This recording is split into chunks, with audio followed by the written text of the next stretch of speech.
Malamig ang gabing iyon. Halos nakayuko ako habang binabagtas ang makipot na daan pauwi sa bahay. Ang mga ilaw ng poste ay tila nangungusap. Bawat kisap ay nagpaalala sa akin na may isang bagay akong ginagawa na hindi ko dapat ginagawa. Ang hangin ay sumasayad sa aking balat, ngunit ang lamig nito ay walang sinabi sa bigat ng konsensya ko. May asawa ako, si Daniel. Mabait siya, mapagmahal, halos wala akong maipipintas sa kanya. Pero bakit ganito? Bakit may puwang sa puso ko na hindi niya napupunan? Ang tanong na ito ay paulit-ulit na sumisiksik sa isipan ko, lalo na simula nang makilala ko si Marco. Si Marco ang bagong empleyado sa opisina. Mabilis siyang nakakuha ng atensyon ng lahat. Matangkad, maginoo, at may kakaibang alindog na tila hindi mo maiiwasang mapansin. Una ko siyang nakilala noong isang pagpupulong. Nang magtama ang aming mga mata, may kung anong init ang dumaloy sa akin. Hindi ko alam kung paano ko iyon ipapaliwanag, pero para bang may piraso ng mundo na gumalaw sa pagitan namin. Nagpakilala siya at kasabay ng tunog ng kanyang boses, biglang bumilis ang tibok ng puso ko. Sinubukan kong labanan. Sa bawat pag-uusap namin, sinikap kong maglagay ng pader. Pero paano kung ang pader na yon ay unti-unting kinakalawang? Sa tuwing magbibiruan kami, sa tuwing magtatawanan at magpapalitan ng kwento, nararamdaman kong mas lumalapit siya sa akin. At mas lumalapit ako sa kanya. Isang araw, pagkatapos ng trabaho, nag-alok siyang ihatid ako. Wala akong dahilan para tanggihan, kaya pumayag ako. Sa loob ng kotse, halos hindi kami nagsalita. Pero ang katahimikan ay puno ng tensyon. Isang uri ng tensyon na nakakatakot, pero sabay rin nakakaakit. Nang tumigil ang kotse sa harap ng bahay namin, humarap siya sa akin. "Alam ko may asawa ka," sabi niya, mababa ang boses. Pero hindi ko mapigilan. "Gusto kita." Parang tumigil ang mundo. Hindi ko alam kung paano ko siya sasagutin dahil ang totoo, gusto ko rin siya. Pero ang mga salitang yon ay parang kutsilyo na tumarak sa puso ko. Sinubukan kong ngumiti. Sinubukan kong magpanggap na hindi ako naapektuhan. "Marco, hindi tama ito." Bulong ko. Tumango siya, pero may lungkot sa kanyang mga mata. "Alam ko, pero minsan, ang tama ay hindi laging nararamdaman." Pagpasok ko sa bahay, sinalubong ako ni Daniel. Nakangiti siya, tila walang kamalay-malay sa bagyo sa loob ko. Hindi ko siya magawang tingnan sa mata. Binati ko siya, nagpakita ng ngiti, at dumiretso sa kwarto.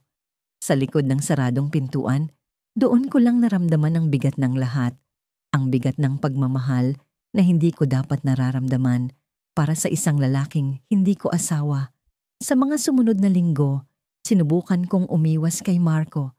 Hindi ko siya sinasagot sa mga mensahe niya.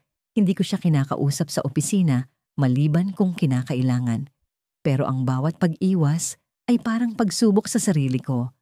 Ang bawat tingin niya, ang bawat ngiti niya, ay tila mga panawagan na hindi ko kayang baliwalain.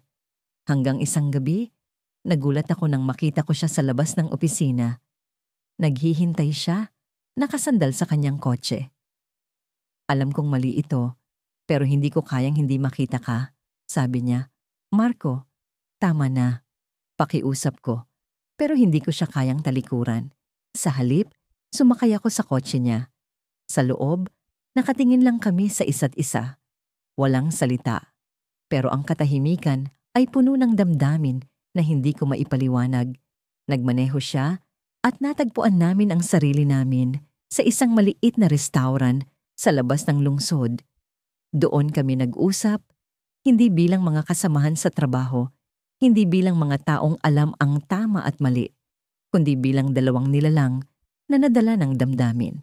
"Hindi ko sinasadyang mahulog sa'yo," sabi niya habang hawak ang kamay ko. Pero hindi ko alam kung paano ako bibitaw. Hindi ko alam ang sasabihin ko. Ang puso ko ay parang hinihila sa dalawang direksyon, sa pagmamahal ko kay Daniel at sa bagong damdaming ito para kay Marco. Sa gabing yon, nagkaroon kami ng lihim na mundo. Isang mundong puno ng kasalanan, pero puno rin ng damdamin. Pag-uwi ko, mas lalo akong natakot. Paano kung malaman ni Daniel? Paano kung ang mundong sinimulan namin ni Marco ay tuluyang magiba? Pero ang takot ay hindi sapat para pigilan ang nararamdaman ko. Isang umaga, habang naghahanda ako ng almusal, biglang pumasok si Daniel sa kusina. May kailangan akong sabihin, sabi niya. Seryoso ang tono ng boses. Tumigil ang kamay ko sa paghalo ng kape. May nakapagsabi sa akin na may ibang lalaki ka. Parang bumagsak ang buong mundo sa harapan ko.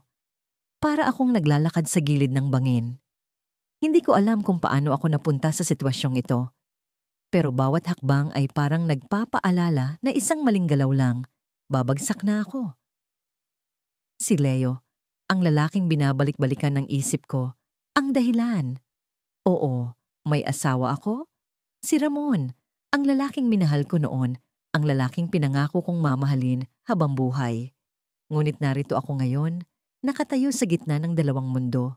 Alam kong mali, pero hindi ko magawang umatras.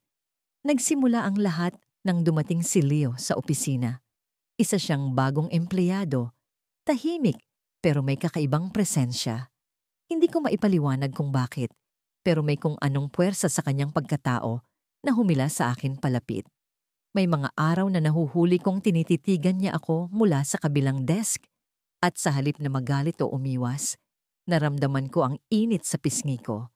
Hindi ko alam kung paano nagsimula ang mga pag-uusap namin. Parang natural lang na may hatak ang bawat salitang sinasabi niya. Hanggang sa napansin kong hinahanap-hanap ko na ang mga sandaling magkasama kami. Isang gabi, nagpaalam si Ramon na may overtime sa trabaho. Hindi ko alam kung paano, pero nagawa kong i-text si Leo. Hindi ko inaasahan ang sagot niya. Gusto mo bang magkape? Nagkape kami sa isang maliit na coffee shop sa labas ng lungsod, kung saan walang nakakakilala sa amin. Sa bawat salita niya, sa bawat ngiti, naramdaman kong bumabalik ang isang bahagi ng sarili ko na matagal nang nawala. Isang bahagi na hindi ko alam na hinahanap-hanap ko pala. Hindi ko sinasadyang magkwento tungkol sa buhay ko kay Leo, tungkol sa mga bagay na hindi ko kayang sabihin kay Ramon. Hindi ko alam kung bakit, pero sa kanya ko naramdaman ang kalayaang maging totoo. May asawa ka, di ba? Tanong niya isang gabi habang naglalakad kami sa parke. Tumigil ako. Parang binuhusan ako ng malamig na tubig. Alam kong hindi ko kayang itago ang katotohanan yon. Pero ang tanong niya ay parang sinuntok ang dibdib ko. Oo, sagot ko, halos pabulong. Alam ko namang mali ito. Hindi ko alam kung bakit nandito pa rin ako. Ngumiti siya, pero may lungkot sa kanyang mga mata. Hindi kita hinahatulan, sabi niya. Pero gusto kong malaman mo, hindi ako nandito para sirain ang buhay mo. Ang sakit ng mga salitang yon. Pero sa halip na lumayo, mas lalo akong napalapit sa kanya. May bahagi ng puso ko na nagsasabing, hindi ito tama. Pero may mas malakas na bahagi na nagsasabing, hindi ko kayang talikuran si Leo. Ang mga gabi namin ay naging mas madalas. Hindi na lang mga kape o lakad sa parke.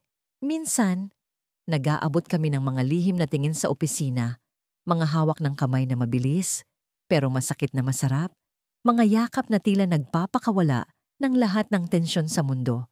Hindi ko alam kung paano ko nagawang maging dalawa ang buhay ko. Isang asawa at isang lihim na pag-ibig. Parang pelikula, pero totoo. At bawat araw, mas lalo akong nahuhulog. Isang umaga, habang nag-aalmusal kami ni Ramon, napansin kong mas tahimik siya kaysa dati. May problema ba? Tanong ko. Pilit pinipigilan ng kaba sa dibdib ko. Tumingin siya sa akin at sa unang pagkakataon, parang may kung anong bigat sa kanyang mga mata. May dapat ka bang sabihin sa akin? Tanong niya, malamig pero diretso. Nauntog ako sa realidad. Alam ko kung anong ibig niyang sabihin, pero nagawa ko pa ring magkunwari. Ano ang ibig mong sabihin? Sagot ko, kunway inosente. Alam ko na may ibang tao sa buhay mo, sabi niya. At sa sandaling yon, parang bumagsak ang buong mundo ko. Hindi ko alam kung paano niya nalaman, pero ang sakit sa kanyang tinig ay sapat na para wasakin ang puso ko. Tumayo siya mula sa lamesa. Iniwan ang tasa ng kape na hindi niya man lang nagalaw. Mahal pa rin kita, sabi niya, pero hindi ko alam kung kaya ko pa. Pagkatapos niyang umalis, hindi ko alam kung ano ang gagawin. Nagpalingalinga ako sa maliit naming apartment, parang naghahanap ng sagot sa mga dingding na walang kwenta. Napagtanto ko, hindi lang si Ramon ang nasasaktan sa sitwasyong ito. Ako rin. Ako, na nagmahal ng labis, pero sa maling paraan. Nakatanggap ako ng mensahe mula kay Leo kinahaponan. Kailangan natin mag-usap, sabi niya. Dumating ako sa lugar na pinag-usapan namin, isang lumang restaurant na laging tahimik. Pero pagpasok ko, hindi si Leo ang bumungad sa akin. Sa isang sulok, nakaupo si Ramon, hawak ang litrato namin noong kasal. Tumingin siya sa akin at sa kanyang mga mata, nakita ko ang galit, ang sakit at nakakapagtakang ang pag-asa. Sinabi niya sa akin ang lahat. Bulong niya. Naramdaman ko ang pawis sa likod ng leeg ko. Si Leo? Tanong ko, halos hindi makapaniwala. Tumango siya at sa sandaling iyon, naisip ko, sino ang mas nagtataksil? Ako, na nagmahal ng iba? O si Leo, na nagbigay ng lihim na alam niyang sasira sa mundo ko? Sa araw na yon, bumuhos ang ulan ng walang patid. Parang sinasalamin ng magulong damdamin ko.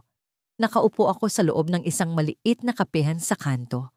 Ang mga mata ko nakatingin sa bintana, ngunit ang isip ko nasa ibang lugar. Ang bawat patak ng ulan ay parang paalala ng bawat lihim na ginawa kong kasalanan. Sa likod ng tasa ng kape na hawak ko, ramdam ko ang bigat ng lahat. Ang bigat ng pagmamahal na hindi ko dapat nararamdaman. Si Ruben ang dahilan kung bakit ako narito. Ang lalaking hindi ko asawa. Ang lalaking hindi ko dapat minamahal. Kahapon lang, magkasama kami sa parehong kapehan, nagtatawanan at nagkukwentuhan na parang walang mali. Ngunit alam kong bawat ngiti niya ay may kasamang tanong. Hanggang kailan tayo ganito? Hindi ko siya masagot. Ang asawa ko, si Manuel, ay isang mabuting tao. Walang masamang ugali, walang pagkukulang. Pero sa kabila nito, naramdaman ko ang kawalan. Hindi ko maipaliwanag kung bakit. Parang ang puso ko ay naghahanap ng init na hindi niya maibigay. At si Ruben, sa kanyang mga mata, sa kanyang mga salita, sa paraan ng paghawak niya sa kamay ko, ay parang apoy na muling nagpaalab sa akin. Hindi ko alam kung paano nagsimula ang lahat. Sa una, simpleng usapan lang. Si Ruben ay kaibigan ni Manuel. Madalas siyang pumunta sa bahay para makipag-inuman. Ang mga biro niya, ang mga kwento niya, palaging may halong karisma. Isang araw, bigla na lang akong napansin na hinihintay ko ang pagbisita niya. Sa bawat pagkakataon na magkasama kami sa isang silid, ang mundo ay tila humihinto. Hindi ko na mapigilan ang sarili kong mahulog. Ngunit ang araw na ito ay kakaiba. May isang bagay na bumabagabag sa akin mula pa kaninang umaga. Habang nakaupo ako sa kapehan, tinawagan ako ni Manuel. Nasa trabaho siya, gaya ng dati, at tinanong kung gusto ko raw maghapunan sa labas mamayang gabi. Sa tono ng boses niya, parang may lungkot. Sinabi kong oo, kahit ang loob ko ay puno ng pagkalito. Hindi ko alam kung paano ko haharapin siya nang walang bahid ng kasalanan sa aking mukha. Sa gitna ng lahat ng ito, bigla kong nakita si Ruben. Pumasok siya sa kapehan, basang-basa ang buhok, ang suot niyang jacket, tumutulo pa sa ulan. Lumapit siya sa akin. Ang mga mata niya diretso sa akin, mabigat ang tingin. Parang may gustong sabihin. Umupo siya sa harap ko. Hindi nagsalita ng ilang saglit. Ang tunog ng ulan sa labas ay parang musika ng tensyon sa pagitan namin. Hindi na kita kayang makita ng ganito. Bigla niyang sabi, ang boses niya basag, puno ng emosyon. Alam kong mali ito, pero hindi ko na kaya. Mahal kita, pero hindi ko kayang patuloy na magtago. Para akong sinaksak sa dibdib. Mahal niya ako. Alam kong nararamdaman ko rin yon. Pero ang mga salitang binitiwan niya ay parang pako na bumabaon sa konsensya ko. Hindi ko alam ang isasagot. Gusto kong sabihin na mahal ko rin siya. Pero alam kong bawat salita ay isang hakbang papalayo sa tama. Ruben, hindi ko alam. Ang tanging nasabi ko, hindi ko alam kung anong gagawin ko. Kung hindi mo alam, ako ang gagawa ng desisyon. Sabi niya, mas matatag ngayon. Ang mga mata niya puno ng determinasyon. Hindi ko na kayang maging pangalawa. Hindi ko na kayang maghintay. Piliin mo ako o siya. Natahimik ako. Ang puso ko parang tinatadtad ng kutsilyo.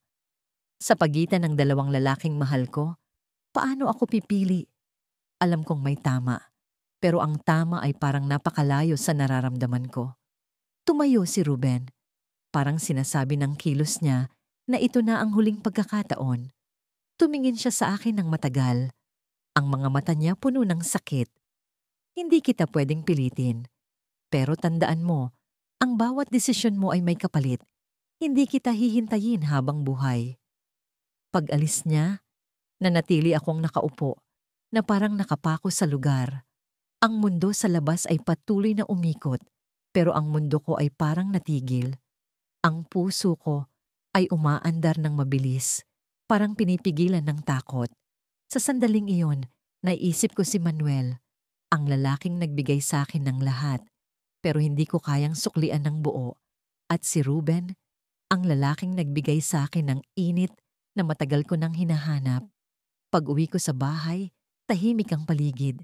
Ang amoy ng nilulutong pagkain ay sumalubong sa akin, pero hindi ko yun pinansin. Si Manuel ay nakaupo sa hapagkainan, may napangiti sa labi, pero may lungkot sa mga mata. Naisip ko ang sinabi ni Ruben, ang ultimatum na ibinigay niya. Ang tanong ay bumabalik sa akin, siya o ako? Ngunit bago pa ako makapagsalita, tumayo si Manuel. Lumapit siya sa akin, hawak ang isang envelope. May kailangan akong sabihin sa'yo. Sabi niya, ang boses niya malamig, hindi tulad ng dati. Binuksan niya ang envelope at ang mga mata ko ay napako sa laman nito. Mga litrato, ako at si Ruben, magkasama sa kapehan, magkahawak ng kamay. Ang mundo ko ay tuluyang gumuho. Napuno ng kulay ang mundo ko nang dumating si Emil sa buhay ko. Hindi ko alam kung ano ang mayroon sa kanya na nagpaikot sa puso ko, na para bang siya ang sagot sa lahat ng tanong na matagal ko nang kinikimkim. Kahit mali, kahit masakit, hinayaan kong mahulog ang sarili ko sa kanya.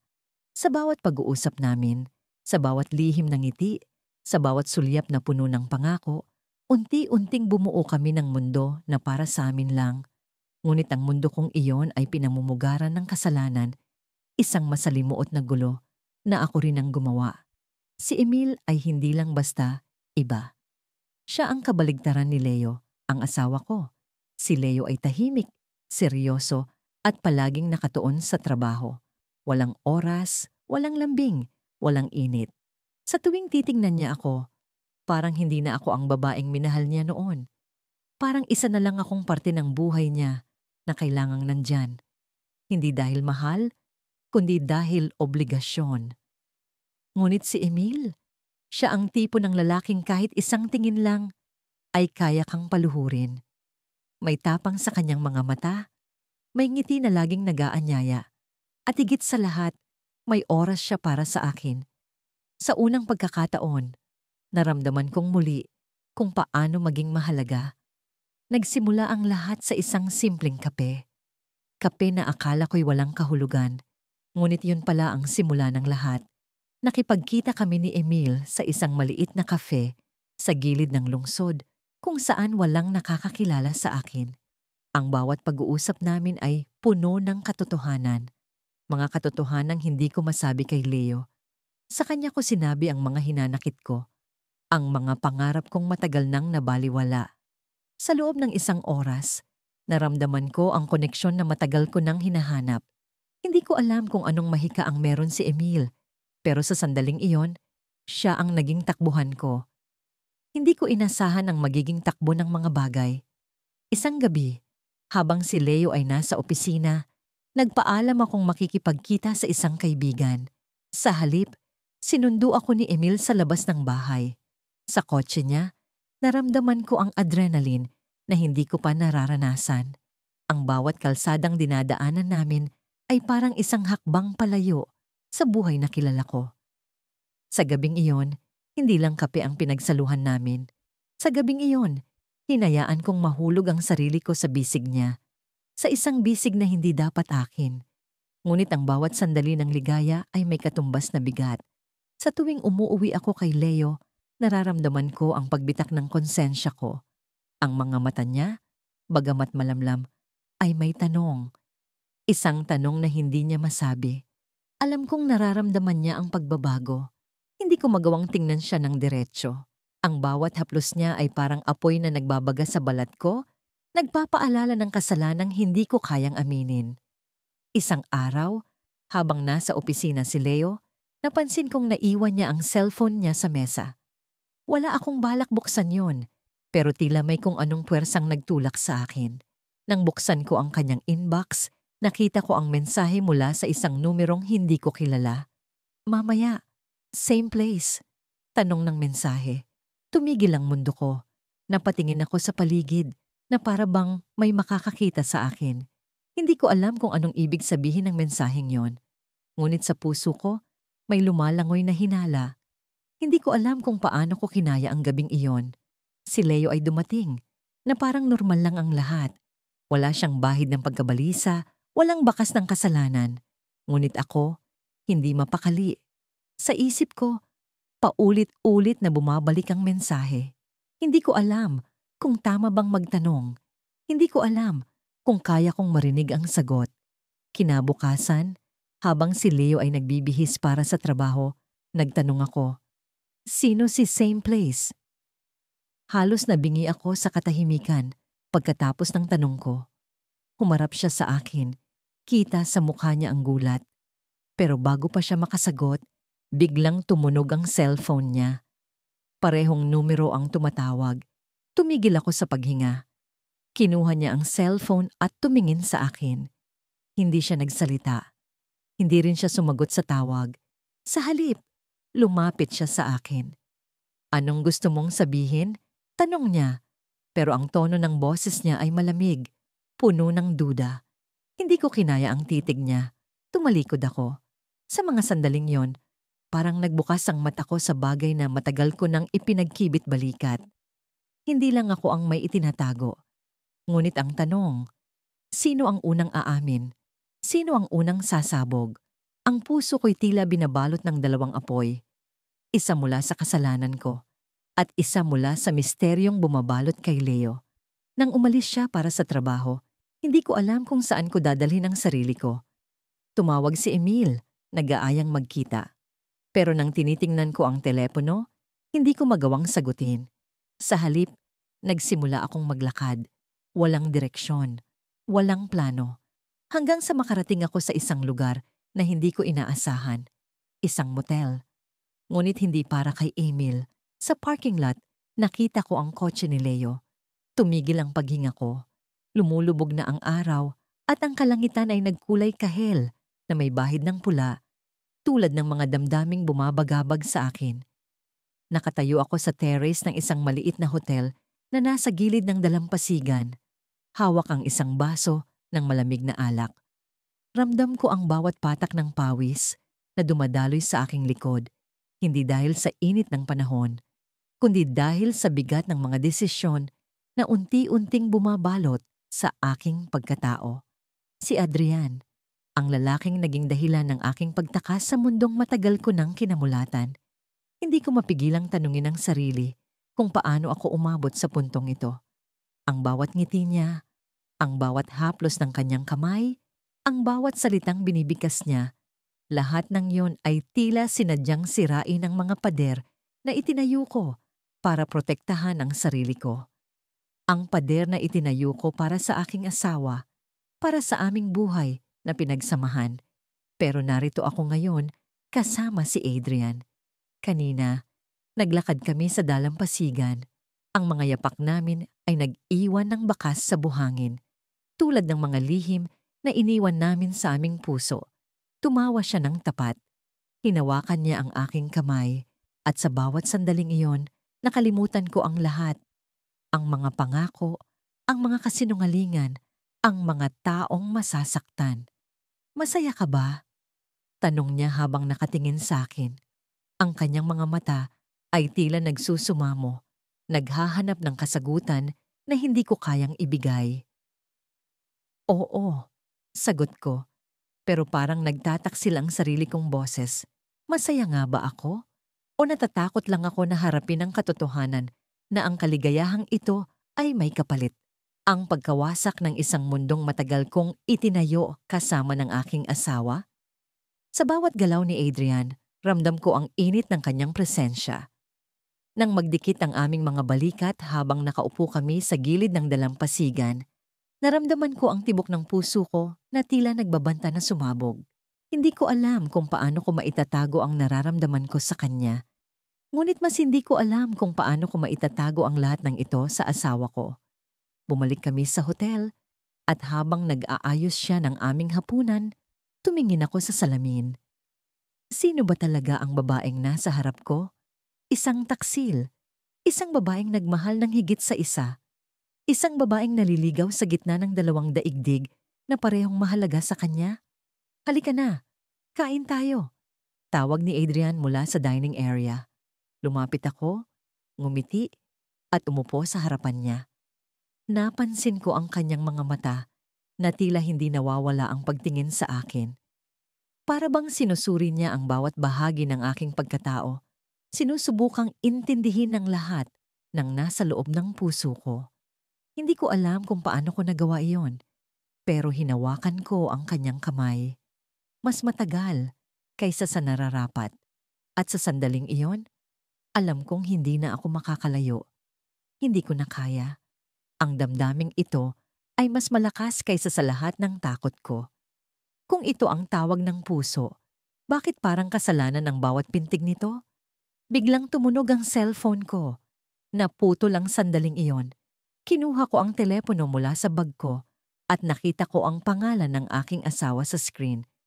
Natulala ako. Tumigil ang mundo ko. Masasagot mo ba?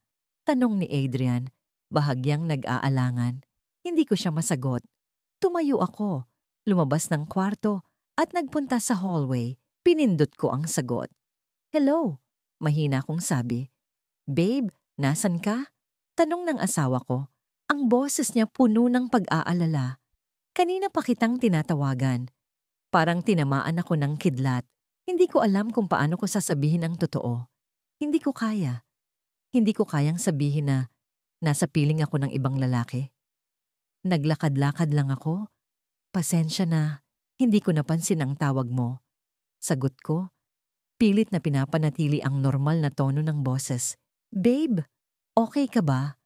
Parang ang layo mo nitong mga araw na, may problema ba? Ang tanong na yon ay parang pangungulit ng budhi ko. Oo, may problema. Pero hindi ko siya kayang bigyan ng sagot. Okay lang ako. Pagod lang siguro. Iyon ang sagot ko, pero ramdam ko ang panginginig ng boses ko. Alam kong naramdaman niya yon. Basta, kung may problema, sabihin mo lang ha. Mahal na mahal kita, babe. Huwag kang magtatago ng kahit ano. Iyon ang huling sinabi niya bago niya ibinaba ang tawag. Mahal na mahal kita. Ang mga salitang yon ay parang punyal na tumarak sa puso ko. Mahal ko rin siya. Pero bakit narito ako kasama si Adrian? Bakit hinayaan kong magising ang damdaming ito? Pagbalik ko sa kwarto, nakatingin si Adrian sa akin. Tila alam ang nangyari. Asawa mo ba? Tanong niya. Mahina pero puno ng tensyon. Tumango ako. Hindi ko alam kung paano ipapaliwanag. Hindi ko alam kung paano sasabihin na kahit narito ako, kahit hawak niya ang puso ko sa sandaling ito, ay may ibang tao pa ring naghihintay sa akin. Umaasa, nagmamahal. Lumapit siya sa akin, hinawakan ng aking mukha at tinitigan ako ng matagal. Gusto kitang mahalin, pero hindi ko alam kung kaya ko ng ganito. Sabi niya, puno ng sakit. Hindi ko alam kung kaya kong makipag-agawan sa damdamin mo. At doon, naramdaman kong unti-unti akong nawawala sa sarili. Hindi ko alam kung paano ko pipiliin. Pero bago pa man ako makasagot, biglang bumukas ang pinto ng kwarto. Tumigil kami, parehong natulala, nang makita namin ang asawa ko na nakatayo sa harapan namin. Ang mukha niya ay puno ng galit, ngunit ang mga mata niya ay tila nagmamakaawa. "Bakit ka nandito?" tanong niya, puno ng poot. Nasa loob ako ng aming kwarto, nakaupo sa gilid ng kama, habang si Marco, ang aking asawa, ay nasa sala at abala sa panonood ng balita. Ang tunog ng telebisyon ay nagmumula sa labas, ngunit tila mas malakas ang kabog ng dibdib ko kaysa sa naririnig kong balita. Ang cellphone ko ay nasa aking mga kamay, nanginginig ang mga daliri ko habang binabasa ang huling mensahe ni Adrian. Pakiramdam ko, hindi ko na kaya. Sabihin mo sa akin kung tapos na tayo. Sa bawat salitang nababasa ko, parang hinuhugot ang hininga ko. Hindi ko alam kung paano ko sasagutin iyon. Nasa gitna ako ng dalawang mundo. Ang mundo kung saan may pamilya akong dapat pangalagaan at ang mundo kung saan naroon ang lalaking hindi ko inaasahang mahalin. Ang gabi ay tahimik, ngunit ang utak ko ay maingay. Bumalik sa akin ang mga alaala ng huling pagkikita namin ni Adrian. Ang paraan ng paghawak niya sa kamay ko, ang pagtingin niyang tila, kaya niyang basahin ang lahat ng sikretong hindi ko kayang sabihin. Sa mga sandaling iyon, naramdaman kong buo ako, ngunit kasabay ng saya ay ang matinding kirot. Alam kong mali. Alam kong dapat akong huminto. Ngunit paano? Paano mo pipigilan ang damdaming hindi mo sinadyang magkaroon? Tumayo ako at lumapit sa bintana. Mula roon, tanaw ko ang madilim na kalye, ang mga poste ng ilaw na nagbibigay ng liwanag sa tahimik na gabi. Ang hangin ay malamig, pero ang init ng pagkalito ko ay tila nagpapasikip sa aking dibdib. Sa likod ko, naririnig ko ang pagbukas ni Marco ng lata ng beer. Ang simpleng tunog na yon ay nagpapaalala sa akin ng buhay na meron kami. Isang buhay na marahil ay sinira ko. Pagbalik ko sa kama, isinara ko ang cellphone at inilapag ito sa nightstand. Pinilit kong iwasan ang tukso, ngunit ang utak ko ay patuloy na bumabalik kay Adrian. Sa tuwing iniisip ko siya, nararamdaman ko ang hindi maipaliwanag na saya, ngunit kasabay nito ang bigat ng pagkakasala. Ang pagmamahal na nararamdaman ko para sa kanya ay tila apoy na hindi ko kayang patayin. Kahit alam kong unti-unti na nitong nilalamon ang lahat ng tama sa buhay ko. "Lia, okay ka ba?" tanong ni Marco habang sumilip siya sa loob ng kwarto. Nakangiti siya, pero halata ang pagod sa kanyang mga mata. Gusto kong sagutin siya ng oo, pero naramdaman kong napakabigat ng kasinungalingang yon. "Pagod lang ako," sagot ko, sabay pilit ng ngiti. Tumango siya at bumalik sa sala, hindi na nagtanong pa. Ngunit ang simpleng tanong niyang yun ay nagbigay sa akin ng matinding guilt. Paano ko nagagawang saktan ng taong ito na halos ibigay ang lahat para sa akin? Nilisan ko ang kwarto at naglakad patungo sa banyo. Doon, tumayo ako sa harap ng salamin. Tinitigan ko ang sarili ko. Ang babaeng tila nagiging estrangero na sa kanyang sariling refleksyon. Sino ako? Sino ang babaeng ito na kayang ipagpalit ang pamilya para sa isang damdaming hindi niya maipaliwanag? Habang nakatingin ako sa salamin, may biglang tunog mula sa sala. Isang malakas na katok sa pinto. Napakunot ang noo ko. Sino ang maaaring dumating sa ganitong oras? Nang lumabas ako sa banyo, nakita ko si Marco na nagmamadaling buksan ang pinto. Tahimik akong nanood mula sa gilid ng hallway. Pagbukas niya, bumungad ang isang lalaking pamilyar sa akin, si Adrian. Hindi ko alam kung paano ko pipigilan ang panginginig ng aking katawan. Ang presensya niya ay parang alingaw-ngaw ng lahat ng lihim na pilit kong tinatago. "Marco, pasensya na sa abala. May kailangan lang akong itanong kay Lia," sabi ni Adrian. Diretso ang tingin kay Marco. Ang tono niya ay kalmado. Ngunit ramdam ko ang tensyon sa pagitan naming tatlo. Si Marco, bagamat naguluhan, ay tumango at tumingin sa akin. Lia, tawag niya, tila naghihintay ng paliwanag. Hindi ako makapag-isip. Pakiramdam ko, ang bawat segundo ay parang bomba na malapit ng sumabog. Lumapit ako, pilit na nagpapakita ng normal na ekspresyon. Ngunit bago pa ako makapagsalita, tumingin si Adrian sa akin at sinabi ang mga salitang hinding-hindi ko inaasahan. Sabihin mo sa kanya. Sabihin mo kung ano ang ginagawa natin. Halos mabingi ako. Ang mundo ko ay parang isang salaming nabasag. Ang bawat piraso ay naglalaman ng sakit, takot at pagkawasak. Si Marco, hindi makapaniwala, ay tumingin sa akin ng diretsyo. Lia, ang tanging nasabi niya. Ang boses niya ay puno ng tanong at galit. Hindi ko alam kung paano ko sasagutin iyon. Ang buhay ko ay bumagsak sa harap ng dalawang lalaking pinakamahalaga sa akin at alam kong wala na akong kawala. Nagising ako sa malamig na umaga. Ang liwanag ng araw ay naglalaro sa pagitan ng mga kurtina, ngunit ang bigat sa dibdib ko ay hindi kayang itaboy ng sinag. Kasama ko si Edgar, ang asawa ko, pero ang puso ko ay nasa iba. Sa bawat paghinga niya, sa bawat galaw ng katawan niyang malapit sa akin, ramdam ko ang layo namin sa isa't isa. Hindi na ito ang tahanan na dati naming binuo. At ang masakit, alam kong kasalanan ko ito. Hindi ko sinasadya, pero si Marco ang bumubuo sa mga alaala ko nitong mga nakaraang linggo. Siya ang laman ng aking mga panaginip, ang dahilan ng hindi ko maipaliwanag na saya at ang pighati na bumabalot sa akin. Sa tuwing magtatagpo ang aming mga mata, para bang nauulit ang unang beses naming pagkikita, yung sandaling iyon na nagbigay ng bahagyang liwanag sa madilim kong mundo. Pero alam kong mali at alam din niyang mali. Pareho naming alam. Saan ka pupunta? Tanong ni Edgar nang mapansin niyang bumangon ako mula sa kama. Tila walang emosyon ng boses niya, parang isa na lamang siyang anino ng lalaking minahal ko noon.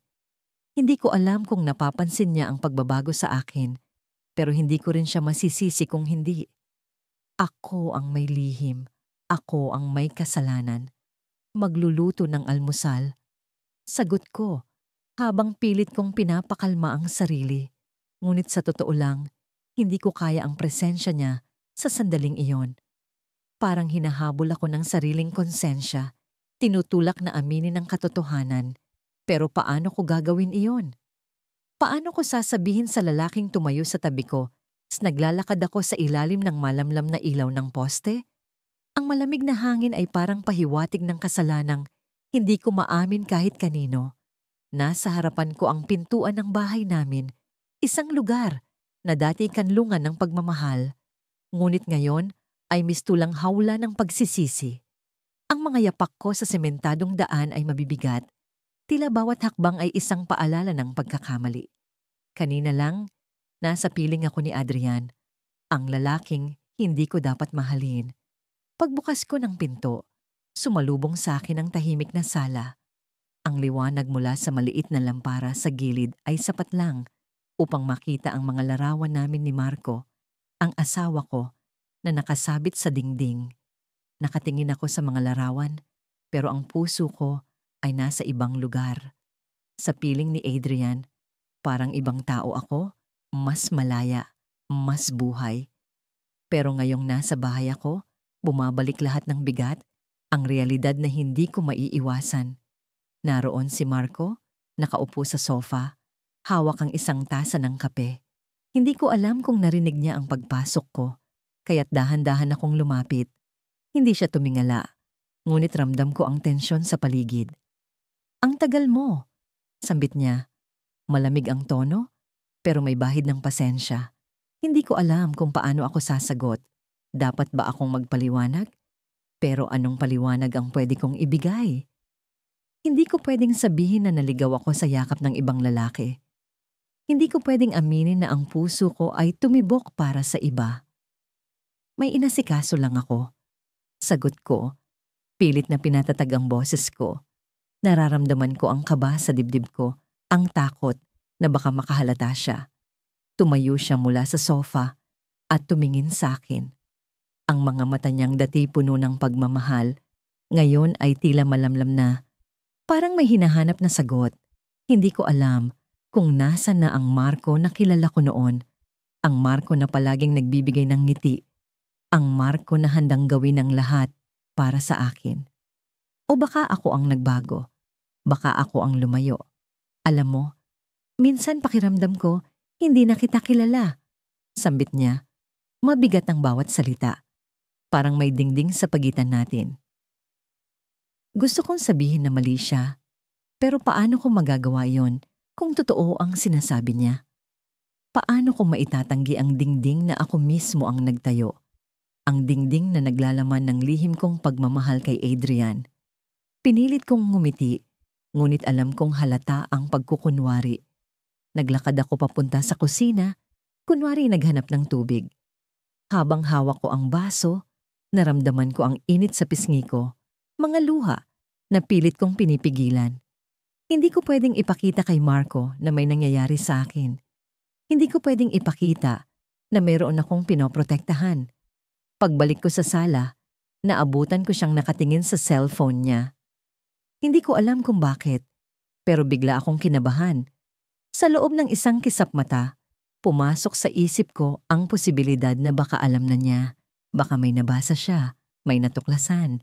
Tumawag si Adrian kanina. Sambit niya, diretso ang tingin sa akin. Halos malaglag ang hawak kong baso. Ang pangalan ni Adrian, biglang sumabog sa tahimik naming mundo. Paano? Bakit? Sinabi niyang nakita ka raw sa coffee shop kanina. Mukhang nagmamadali ka raw, dugtong ni Marco. Hindi ko alam kung ano ang tono niya. Mapanubok ba? Galit? O simpleng obserbasyon? Pakiramdam ko, kinulong ako ng mga salita niya. Ang mga kamay ko'y nanlamig, ang hininga ko'y bumigat. Paano ko ipapaliwanag ang pagkikita namin ni Adrian? Paano ko ipapaliwanag na nagtagal kami roon, na hindi lang yun simpleng pagkikita? Oo, nagkita kami.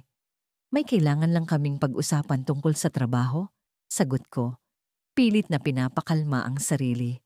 Alam kong mahina ang alibi ko, pero wala akong ibang maisip. Tumango si Marco, pero alam kong hindi siya kumbinsido. Tumayo siya, dahan-dahan, at lumapit sa akin. Ang bawat hakbang niya ay parang nagdadala ng bigat, ng tensyon. Nang tumapat siya sa akin, tumingin siya diretso sa mga mata ko. Sabihin mo sa akin, may nangyayari ba sa inyong dalawa? Tanong niya. Malamig ang boses, ngunit puno ng determinasyon. Hindi ko alam kung paano ako sasagot. Ang tanong niya ay parang kutsilyong bumabaon sa dibdib ko. Marco, hindi mo dapat iniisip yan. Sagot ko. Pilit na iniwas ang tingin. Pero alam kong mahina ang depensa ko. Alam kong nararamdaman niya ang kasinungalingan. Naramdaman ko ang paghinga niya sa malapit. Ang init ng presensya niya na ngayon ay tila nakakatakot. Sabihin mo ang totoo, dahil kung hindi, ako ang maghahanap ng sagot. Bumagsak ang baso sa sahig. Tumilamsik ang tubig sa paligid. Tumakbo ang isip ko. Naghanap ng paraan para makaligtas. Pero hindi ko na kayang magsinungaling. Hindi ko na kayang itago ang lahat. Marco, simula ko, nanginginig ang boses ko. Pero bago ko pa masabi ang anumang salita, bigla niyang iniabot ang cellphone niya sa akin. Basahin mo to, sabi niya. Nakatingin ako sa screen at ang mundo ko'y biglang gumuho. Naroon ang mga mensahe ni Adrian sa akin. Ang mga malalambing na salitang palihim naming ipinadala sa isa't isa. Paano ito napunta sa kamay ni Marco? Kailan niya ito nalaman? Tumingala ako sa kanya. At ang mga mata niya'y puno ng sakit. Sakit na ako ang dahilan. Alam ko na. Matagal ko nang alam. Sambit niya. Mabigat ang bawat salita. Hindi ko alam kung paano ako huminga. Ang sikreto ko, ang relasyon namin ni Adrian, lahat ay nasa harapan na niya. Ngunit ang hindi ko inaasahan ay ang susunod niyang sinabi. Pero hindi lang ikaw ang may sikreto. Dagdag niya. At sa unang pagkakataon ay ngumiti siya, isang ngiti na hindi ko maintindihan. Sa ilalim ng liwanag ng lampara, parang ibang tao ang nakaharap ko. Sa gabing iyon, bumalik ako sa bahay na parang may apoy sa ilalim ng aking balat. Ang bawat hakbang ko papasok sa pintuan ay tila may bigat. Ang bawat paghinga ko'y parang may tinik. Si Marco, ang aking asawa, ay nakaupo sa sofa, hawak ang isang baso ng alak habang nakatutok ang mata sa telebisyon. Ang ingay ng balita ay parang ulap na bumabalot sa paligid, ngunit hindi nito kayang punan ng katahimikan sa pagitan naming dalawa. Mwah! Ang tanging nasabi ko. Pilit na ngiti ang pinakita sa kanya. Hindi siya tumingin. Isang tango lang ang isinagot niya. Sanay na ako sa ganitong eksena. Ang distansya naming dalawa na tila walang hanggan, kahit magkatabi kami sa iisang bubong. Ngunit sa gabing ito, tila mas mabigat ang lahat. Ang puso ko'y nagtatangkang tumakas mula sa dibdib ko. Pilit na hinahanap ang presensya ni Adrian, ang lalaking hindi ko dapat iniisip. Dahil sa guilt na bumalot sa akin, nagdesisyon akong pumasok sa kusina. Binuksan ko ang gripo at nagkunwaring abala sa paghuhugas ng mga plato, kahit wala namang marumi. Ang malamig na tubig ay dumaloy sa aking mga kamay, ngunit parang hindi nito kayang palamigin ang apoy sa aking dibdib.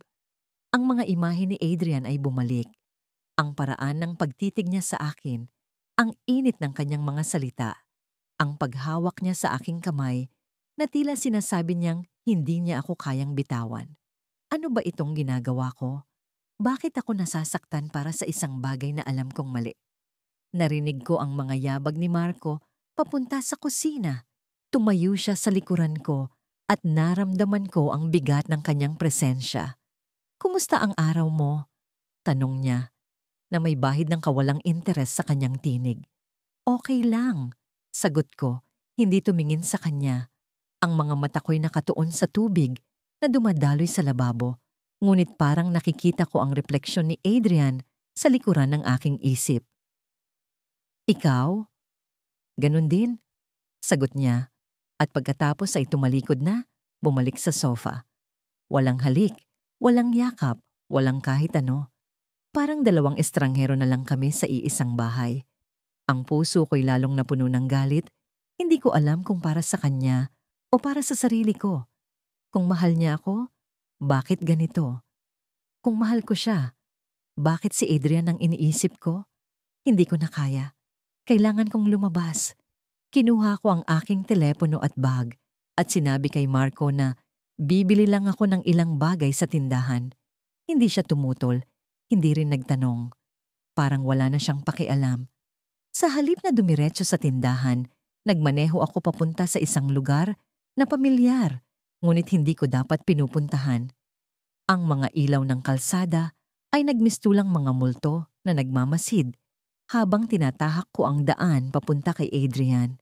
Nandun siya, nakatayo sa labas ng isang maliit na kainan. Nakasuot siya ng simpleng polo, nakangiti habang hawak ang isang tasa ng kape. Hindi ko alam kung paano niya nalaman na pupunta ako, ngunit parang siya ang magnet na humihila sa akin. Lumapit ako sa kanya at bago pa ako makapagsalita, hinawakan niya ang aking kamay. Ang init ng kanyang palad ay tila nagpapakalma sa lahat ng kaguluhan sa loob ko. Alam kong mali ito, bulong ko, ngunit hindi ko binawi ang kamay ko. Ang mga mata niya ay nagseryoso at naramdaman ko ang bigat ng kanyang damdamin. Alam ko rin, sagot niya, pero hindi ko kayang pigilan ang sarili ko. Hindi ko na alam kung ano ang tama o mali. Ang mundo ko'y umiikot sa presensya niya, sa bawat paghinga niya, sa bawat hawak niya. Sa gabing iyon, naglakad kami palayo sa kainan, papunta sa isang parking tahimik. Ang mga ilaw ng poste ay nagbigay ng malambot na liwanag sa kanyang mukha, at ang bawat hakbang namin ay parang bumubuo ng isang kwento na hindi namin alam kung paano magtatapos. Habang nakaupo kami sa isang bench, hinawakan niya ang pisngi ko. Hindi ko alam kung paano nangyari, pero naglapat ang aming mga labi. Ang halik na yon ay puno ng damdamin, pagnanasa, sakit, takot, at pagmamahal. Sa bawat segundo, naramdaman ko ang mundo na bumagsak sa paligid namin Ang bigat ng lahat ng desisyon na ginawa ko, ang lahat ng kasalanan na hindi ko maitatanggi. Bigla akong umatras. Hindi ko kaya, sabi ko. Nanginginig ang mga kamay. Ang guilt ay dumagsa sa akin, parang alon na hindi ko kayang pigilan. Mahal ko ang asawa ko. Tumango si Adrian, ngunit may kirot sa kanyang mga mata. Mahal mo siya, pero nasasaktan ka, at mahal kita, kahit alam kong mali. Bago pa ako makapagsalita, narinig namin ang tunog ng isang kamera.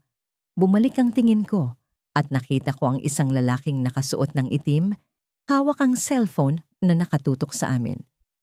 Ang mga mata niya ay puno ng galit. At bago pa namin magawang kumilos, tumakbo siya palayo. Hindi ko alam kung sino siya, pero alam kong ang larawan na yon ay maaring magdulot ng malaking gulo. Adrian, sino yon? Tanong ko, nanginginig. Hindi ko alam, sagot niya, pero halata ang takot sa kanyang mukha. Tumayo kami, nagmamadaling umalis sa parke, ngunit ang puso ko'y hindi mapakali. Sino ang lalaking iyon? At ano ang gagawin niya sa larawang kuha niya?